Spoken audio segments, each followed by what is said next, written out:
شروع اللہ کے نام سے جو بڑا مہربان نہایت رحم والا ہے۔ تحریک لبیک پاکستان کے امیر حافظ سعد رضوی نے اپنا کیا ہوا عوام سے اور اپنے کارکنان سے وعدہ بخوبی نبھایا۔ وہ وعدہ کیا تھا، یہ آج کی اس ویڈیو میں آپ لوگوں کو تفصیل کے ساتھ بتاؤں گا، لیکن ویڈیو شروع کرنے سے پہلے آپ لوگوں سے یہی گزارش ہے کہ ویڈیو کو لائک کریں، چینل کو سبسکرائب کریں تاکہ ہماری ہر نئی آنے والی ویڈیو آپ لوگوں تک بر وقت پہنچتی رہے۔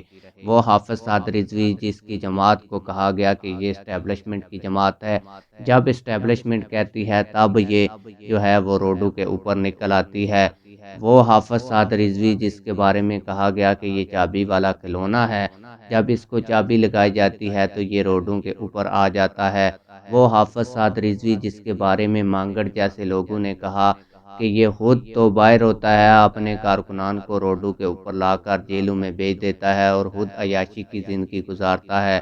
وہ حافظ سعد رضوی جس کے بارے میں مانگڑ جیسے لوگوں نے یہ بھی کہا کہ تحریک لبیک پاکستان کے کارکنان جیلوں میں مر اور سڑ رہے ہیں، جبکہ تحریک لبیک پاکستان کا امیر حافظ سعد رضوی ایبٹ آباد میں اس وقت پارٹیاں اڑا رہا ہے اور بکرے کھا رہا ہے۔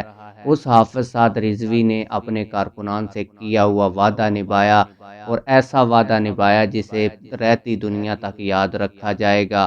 آپ لوگوں کو بتاتا چلوں کہ بریسٹر عثمان حیدر مانگٹ نے جو انٹرویو دیا وہ سارا کا سارا فیک نکلا۔ اس نے یہاں تک کہا کہ تحریک لبیک پاکستان کے کارکنان جیلوں میں چلے گئے اور تحریک لبیک پاکستان کے سارے قائدین جو ہیں وہ چھپے ہوئے ہیں، حالانکہ بعد میں یہ بات ثابت ہوئی۔ تحریک لبیک پاکستان کے امیر حافظ سعد رضوی صاحب نے اپنے کارکنان کے ساتھ جو وعدہ کیا تھا اسے پورا کیا۔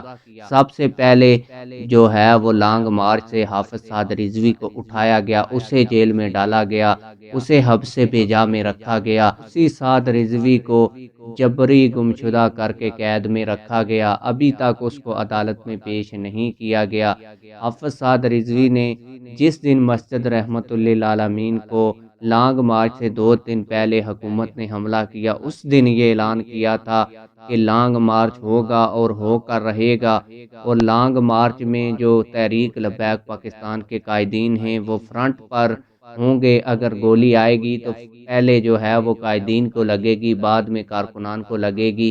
حافظ سعد رضوی صاحب نے لانگ مارچ میں اپنے آپ کو سب سے فرنٹ کے اوپر رکھا، پھر اپنے قائدین کو رکھا، اس کے بعد کارکنان تھے، اور جب آپریشن شروع ہوا اس وقت بھی حافظ سعد رضوی کنٹینر پر موجود رہا، اور جب تک اس کو اٹھا کر جبری گمشدہ نہیں کیا گیا وہ اپنے کارکنان کے درمیان موجود رہا اور اب تک جیل کاٹ رہا ہے اور اپنے نظریے کے اوپر بھی ڈٹا ہوا ہے۔ اور جو وعدہ اس نے کیا تھا اپنے کارکنان سے کہ وہ فرنٹ پر لڑے گا، وہ ابھی تک فرنٹ پر لڑ رہا ہے۔